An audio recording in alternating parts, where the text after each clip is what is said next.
네, 안녕하세요, 여러분. 7월 19일 금요일 아침입니다. 오늘부터 이제 제4장 분석, 중요한 교리 용어에 대한 부처님의 용어 정의, 부분으로 이제 들어왔습니다. 그 중에 뭐니 해도 색수상행식 5온이죠. 나는 누구인가? 라고 하면 몸을 가진 상태, 그리고 삶의 과정에서 생겨나는 것들이 쌓여있는, 이렇게 파생된 것들에 의해서 확장되면 오온, 오치온이다 라고 내가 정의되기 때문에 색수상행식 5온에 대해서 바르게 알지 못하면 나에 대해서 잘못하는 거다. 내가 나의 삶에 수반되는 괴로움을 해소하는 것이 불교다. 나라고 하는 중생으로의 존재 상태를 어떻게 해소하고 이 존재에 수반되는 일체의 괴로움에서 벗어나서 행복을 실현할 것인가. 이것이 고와 고멸을 선언하는 불교의 최상위 개념으로의 부처님의 깨달음, 불교의 그야말로 최상위 개념, 오직 이것이 불교다 라고 할 때 바로 그 괴로움이 누구에게 경험되느냐? 나에게 경험된다. 그러면 내가 누구인지가 정확하게 알려져야 이 나의 삶에 수반되는 괴로움을 소멸하고 완전한 행복을 실현할 수 있다. 깨달아 윤회에서 벗어날 수 있다. 이것이 가능해지기 때문에 오온이라는 것이 그야말로 깨달은 자, 완전한 깨달음을 성취한 스승이신 부처님에 의해서 완전하게 알려진 그 상태 그대로 우리가 배워 알아야, 참으로 나는 이런 존재다. 이런 나의 존재 상태를 어떻게 제어해 갈 때 중생이라는 이 불만족의 상태로부터 내 자신이 벗어날 수 있을까? 이러한 방향이 분명하게 선다. 이런 이유 때문에 뭐니 해도 불교 교리 가운데서는 색수상행식 5온이 무언지 이것을 알아야 되죠. 그럴 때에 이 5온에 대해서 자기 스스로 색이란 이런 걸 거야, 수상행식은 이런 거지? 라고 생각한다거나, 또 어떤 교재들에 의해서 색이란 이런 것이고 식이란 이런 것이지 라고 부처님 아닌 다른 사람들의 정의를 뒤따라서 오온을 이해해버리면 거기서 나라는 존재에 대해서 바르게 알 수 없다. 나를 바르게 알지 못하면 나의 삶에 수반되는 괴로움을 바르게 소멸시킬 수 없다 라는 부분. 이제 우리가 제4장 분석 용어 정의를 이 독송집에서 큰 분량을 가지고, 큰 비중으로 편집을 한 이유가 바로 거기에 있죠. 나거나 또는 나의 삶에 수반되는 괴로움을 해소하기 위해서 부처님께서 깨달아 알려주는 중요한 교리, 이 교리에 사용되는 용어가, 물론 부처님이 깨달았다 라고 해도, 아무리 당신은 깨달았다 해도 당신의 깨달음을 인간들에게 전달하자라고 할 때는 전달받는 자인 인간들의 언어로 설명할 수밖에 없거든요. 그래서 부처님이 깨달은 자임에도 인간의 언어로 인간에게 법을 설한다 라는 거죠. 그런데 인간의 언어로 법을 설한다 해가지고 그저 인간의 삶의 영역에 소용되는 만큼의 언어로 법을 설해가지고는 깨달음의 그 경지를 바르게 드러내 보여주고 이끌지 못하죠. 그래서 뭐 많은 사람들이 부처님이 인도말로 법을 설했는데, 인도에 있던 말을 가지고 법을 설했는데 라고 말하지만 그거야 사실이죠. 왜냐하면 인도에서 인도 사람들을 위해서 법을 설했으니 당연히 인도에 있는 인도 말을 가지고 법을 설하죠. 그러나 인도의 말로 인도 사람들에게 법을 설한다 해도 그 법의 내용이 일반적으로 세상 사람들이 살아가는 이야기에 대해서 설해진 법이 아니고 부처님이 깨달아서 스스로 밝혀낸 해탈된 삶의 경지를 설명하기 때문에 때로는 인간의 언어이지만 인도 사람들이 쓰던 그 의미만을 가지고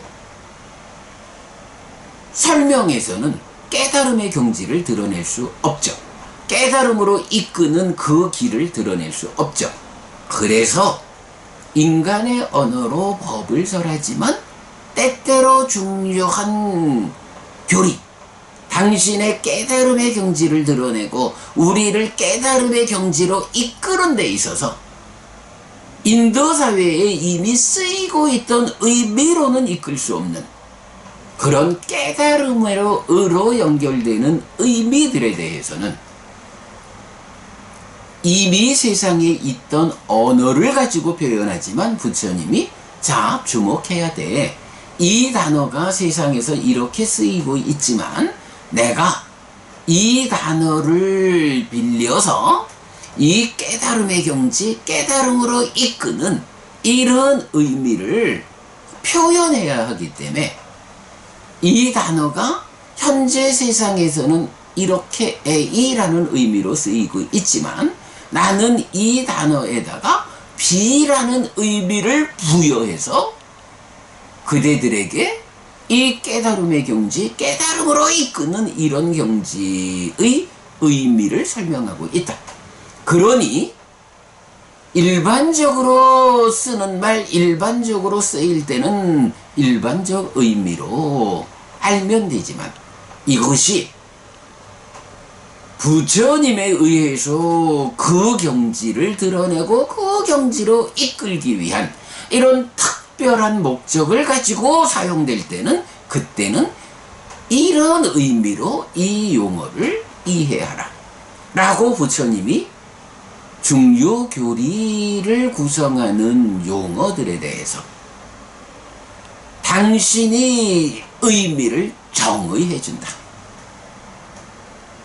그럼으로써 인간들의 언어가 가지는 한계를 넘어가지고 깨달음을 드러내주고 깨달음으로 이끄는 길을 잡는다. 요런 개념이거든요.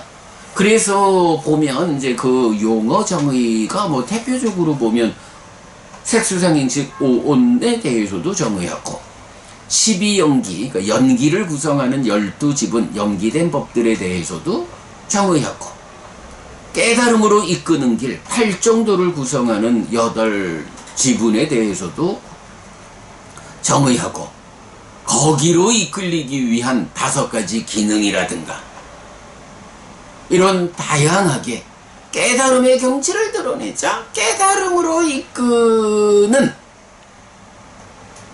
그 길에 필요한 의미를 드러내자 라고 부처님이 용어를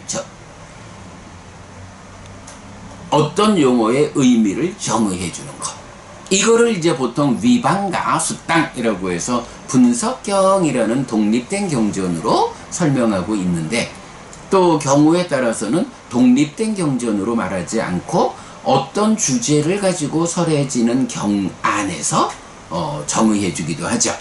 자, 그 중에 이제 오온에 대한 정의가 상켜버림경, 그리고 이제 내일 오늘이 아니죠. 이제 월요일 날 독송할 집착의 양상경 이쪽에서 어떤 성질을 가지고 있길래 색수상 행식이라고 부르느냐, 어떤 것들이 쌓여 있길래 색수상 행식의 무덕이라고 부르느냐, 이제 이런 부분을 정의해 주죠. 그 중에 오늘은 삼켜버린 경에서 어떤 성질을 가지고 있길래 색수상 행식이라고 부르는가 라는 부분을 정의하고 있죠. 사실 이제 오늘 삼켜버린 경은 좀 전에 말씀드렸듯이 어떤 주제를 설명하기 위한 경에서 그 주제의 설명을 위해서 오온이 정의되는, 성질의 측면으로 정의되는, 이래가지고 삼켜버린 경우는 사실은 그 주제도 굉장히 중요하죠. 말하자면 성스러운 제자는 허물지 쌓지 않고 버리지 붙잡지 않고 풀지 묶지 않고 맛을 떠나지 맛을 즐기지 않는다 라는 이런 과정으로 여실직연 예리좌의 경지에 도달하고, 그리고 나면 쌓지도 않고 허물지도 않고 허문 뒤에 서 있다. 요렇게 부정적인 부분도 넘어서고 긍정적인 과정도 넘어서서 완성된 경지. 쌓지도 않고 부정적인 중생으로의 삶, 오온을 쌓지도 않고 그것을 허물어내는 부정적인 삶, 유학의 과정도 넘어서서 다 허문 뒤에 서 있다. 이런 식으로 무학, 아라한의 삶을 설명하고 있다.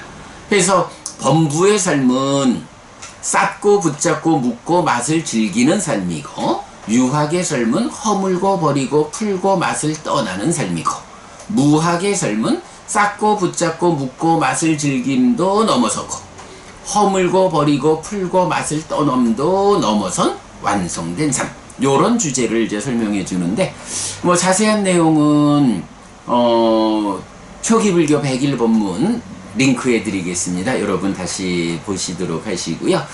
이렇게 삼켜버린 경 이제 굉장히 자체적으로 중요한 주제를 갖고 있고, 그 중요한 주제를 온전히 설명하기 위해서는 색수상 행식이 어떤 성질을 가지고 있는 것이냐 라고 정확히 정의되어야 하는 필요성 때문에 부처님 오온을 성질의 측면에서 바로 삼켜버린 경에서 정의하고 있죠. 네, 오늘 공부 삼켜버린 경이었습니다. 굉장히 중요한데 너무 길어서 아침 시간에 공부하기는 조금 어려움이 있지만 그래도 이렇게 짚어보았습니다.